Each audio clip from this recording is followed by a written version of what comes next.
Hello everyone, આજે ફરીથી હું એક મારી નવી રેસીપી લઈને તમારી સાથે આવી ગઈ છું. તો આજે આપણે બનાવીશું ઇન્સ્ટન્ટ કોઈ જ તૈયારી વગર અને છતાં પણ એટલા ટેસ્ટી અને નો ફેલ રેસીપી એવા આપણે દહીંવડા બનાવીશું. ઠંડા ઠંડા દહીંવડા મકર સંક્રાંતિ આવે જ છે, તો આ તમે સવારે બનાવી અને રેડી કરીને ફ્રીઝમાં મૂકી દેવાના, એટલે ધાબા પર જ લઈ જવાના પછી ખાવા માટે. તો આજે મેં આ ઇન્સ્ટન્ટ દહીંવડા બનાવવા માટે અડદની દાળ લીધી છે. અત્યારે મેં અડદની દાળ એક મોટો વાટકો એટલે કે કપથી માપ કરીએ તો 1.25 કપ જેટલી લીધી છે. તમારે જેટલા બનાવવા હોય એટલી તમારે દાળ લઈ લેવાની. દાળને એક કોરા કપડાથી થોડી લૂછી નાખવાની. ત્યાર પછી આ દાળને આપણે મિક્સરના નાના જારની અંદર વાટી લેશું. અડધી અડધી કરીને આપણે આ અડદની દાળને વાટી લઈએ છીએ. આને એકદમ સરસ વાટી નાખવાની છે, તમે જોઈ શકો છો.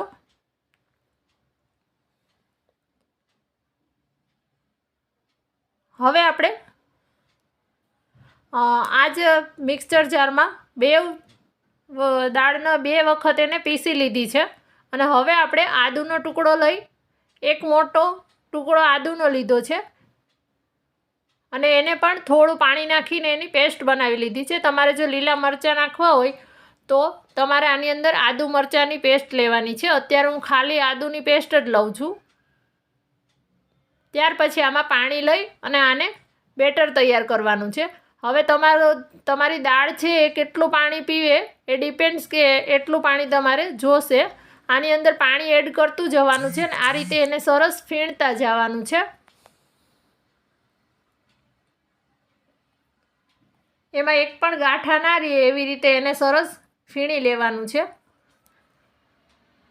અને આને આપણે જેટલું આ બેટરને ફીણશું ને એટલા આપણા વડા છે એકદમ સોફ્ટ બનશે અને અંદર સુધી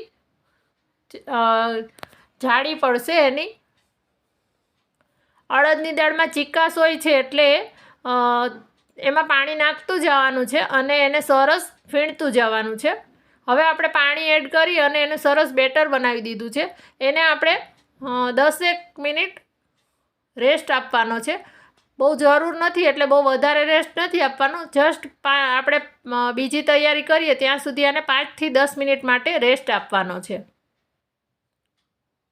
ત્યાર પછી એને ફરીથી ફીણવાનું છે. હવે તમારી પાસે બીટર હોય તો તમારે બીટરથી ફીણવાનું. આ હેન્ડ વિસ્ક હોય તો તમારે એનાથી ફીણવાનું. અત્યારે થોડું પાણી હજી જરૂર છે એટલે હું હજી એમાં પાણી એડ કરીશ. તમે ગોટા બનાવીએ આપણે તો ગોટાનું આપણે કેવી રીતે બેટર તૈયાર કરીએ એવું આપણે હાથેથી આના વડા ઉતારી શકીએ એવું આનું બેટર એટલું લિક્વિડ કરવાનું છે. અને હવે આને હાથેથી આપણે મિક્સ કરીશું. તો અત્યારે તમારે મીઠું એડ કરી જ દેવાનું છે, નહીંતર પછી આપણે મીઠું પાછળથી એડ કરશું તો એ થોડું ઢીલું વધારે થશે. એટલે મેં અત્યારે નહોતું એડ કર્યું, પાછળથી એડ કર્યું હતું. આને એક જ ડાયરેક્શનમાં હાથથી ફીણતા જવાનું છે. અને આમાં જે ગાંઠા કોઈ હોય તો એને સરસ આપણે આ રીતે ભાંગતા જવાનું છે અને એક જ ડાયરેક્શનમાં સરસ ફીણવાનું છે. આને ક્યાં સુધી ફીણવાનું છે એ આગળ હું તમને બતાડીશ એનો ટેસ્ટ કરીને. અને આ વડાને બનાવીને આપણે ઠંડા થાય પછી એરટાઈટ ડબ્બામાં પેક કરી અને એને ફ્રીઝમાં સ્ટોર કરી શકીએ છીએ. પછી જ્યારે ખાવા હોય ત્યારે પાણીમાં પલાળી અડધો કલાક પહેલાં અને પછી એને પાણી નિતારીને સર્વ કરવાના છે. અને 4 મિનિટ જેવું આપણે ફીણ્યું છે ત્યાર પછી આપણે પાણીની એક વાટકી લેવાની છે. એમાં આમાંથી થોડું બેટર લેવાનું છે અને એમાં એક આ રીતે મૂકવાનું છે. તમે જોઈ શકો છો કે એમાં આપણે આ જે બેટરમાંથી એક ડબકું મૂક્યું તો એ પાણીમાં ઉપર તરવા માંડે છે, અંદર નથી બેસી જતું. એટલે એનો મતલબ એ કે આપણું આ બેટર પરફેક્ટ ફીણાઈ ગયું છે. તમારે ચેક કરી લેવાનું. જો આ બેટર નીચે બેસી જાય તો હજી થોડીક વાર 2 મિનિટ જેવું વધારે ફીણી લેવાનું. આપણું આ છે એ રેડી થઈ ગયું છે. અને આની અંદર હું અત્યારે મીઠું એડ કરું છું. તમે પહેલાં મીઠું એડ કરી દેજો, કારણ કે પાછળથી આ બેટર છે એ પતલું થઈ જશે. મારે અત્યારે થોડું થીક હતું એટલે વાંધો ના આવ્યો. અને છતાં પણ જો એવું લાગે કે તમારાથી આ બેટર છે એ વધારે પતલું થઈ ગયું અને હવે ગોટા ઉતરે એવી એના વડા છે એ ઉતારી શકાય એમ નથી, તો તમે એમાંથી એમાં 1 ચમચી કે 2 ચમચી જેટલો ચણાનો લોટ જે આવે છે બેસન એડ કરી દો તો પણ ચાલે.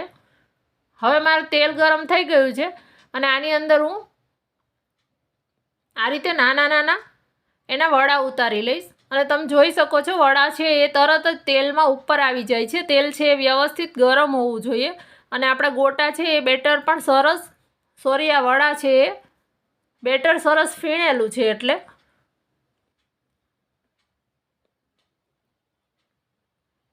ને ફૂલીને સોડા કે કંઈ જ આપણે એડ નથી કર્યું, છતાં પણ પલાળ્યું પણ નથી, પણ એટલા સરસ તો એ ફૂલીને સરસ મોટા થાય છે. અને હજી આને આપણે આગળ પલાળશું એટલે એ હજી પણ સરસ ફૂલીને મોટા થશે.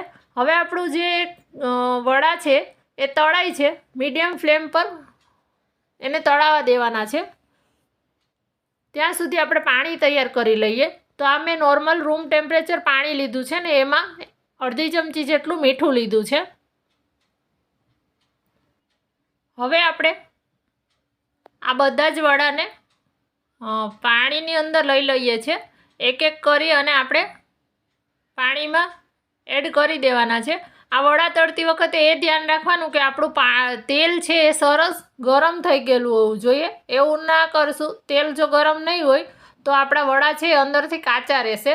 હવે આપણે એને પાણીમાં પલાળી અડધી કલાક ઉપર મારે થઈ ગયું હતું. આપણા વડા છે એ બહુ જ મસ્ત ફૂલી ગયા છે અને આપણે આ દહીં રેડી કર્યું છે. દહીંને મેં કંઈ જ એડ નથી કર્યું, ખાલી ફીણી અને તૈયાર કર્યું છે. તમને ગમે તો તમે એ દહીંને મીઠું કરી શકો છો. એની અંદર 1 ટેબલ સ્પૂન કે 2 ટેબલ સ્પૂન જેટલી દળેલી ખાંડ લઈ શકો છો. અત્યારે હું પ્લેન દહીંને જ એમને મોડું દહીં લેવાનું છે અને એને ફીણી લીધું છે. હવે આપણા વડા છે એ પાણીની હળવા હાથથી નિતારી અને આ બાઉલની અંદર મેં બધા જ વડા લેયર કરી લીધા છે. હું આ રીતે બધા એકસાથે લેયર કરીને ફ્રીઝમાં મૂકી દઉં છું. હવે એની ઉપર આપણું જે ફીણેલું દહીં છે જે પ્લેન જ છે અને મેં બહારનું દહીં લીધું હતું, જે મોરું દહીં આવે છે એ બધું જ દહીં આની વડા પર આપણે સરસ એડ કરી દીધું છે. હવે આપણે જે આ કોથમીર મરચાંની અને લસણની ગ્રીન ચટણી બનાવી છે એ આપણે આની ઉપર થોડી એડ કરી દઈશું.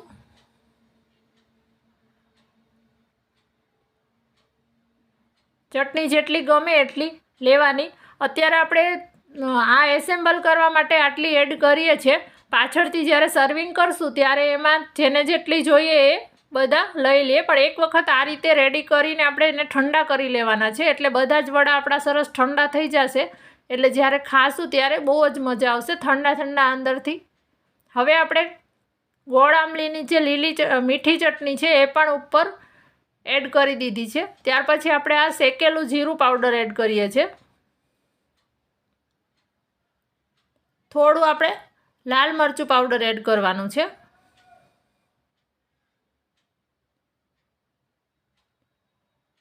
આ વડા એટલા ટેસ્ટી બને છે ને કે એક વખત આ રીતે બનાવશો ને તમે તો પછી દાળ પલાળીને બનાવવાનું ભૂલી જશો. એટલા મસ્ત આ વડા રેડી થાય છે.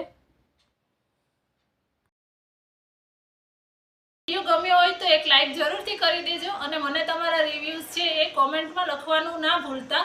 અને ચેનલને હજી સુધી જો સબસ્ક્રાઈબ ના કરી હોય તો સબસ્ક્રાઈબ પણ કરી દેજો અને બાજુમાં જે બેલ આઇકોન છે એને પ્રેસ કરી દેજો કે જેથી નવા વિડીયોની નોટિફિકેશન તમને સૌથી પહેલાં મળી જાય. Thank you.